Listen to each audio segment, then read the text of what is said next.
আসসালামু আলাইকুম বন্ধুরা, কেমন আছেন সবাই? আশা করি ভালো আছেন। তো আজকে আবার চলে আসলাম আর একটা নতুন ভিডিও নিয়ে। তো আজকে রান্না করব পোলাও চাল আর মুসুরির ডাল দিয়ে খিচুড়ি, ভুনা খিচুড়ি রান্না করব। তো এই কারণে এখানে আমি পেঁয়াজ আর গরম মশলাটা দিয়ে দিচ্ছি। আর এখানে আমি সব ধরনের মশলা নিয়ে নিয়েছি: আদা রসুন বাটা, জিরার গুঁড়া, ধনিয়ার গুঁড়া, মরিচের গুঁড়া, লবণ,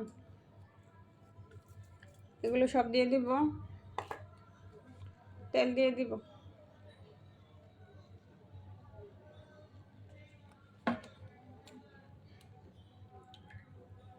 পানি দিয়ে দিব।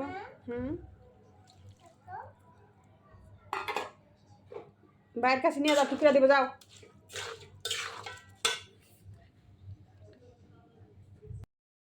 পরিমাণ মতো পানি দিয়ে দিলাম।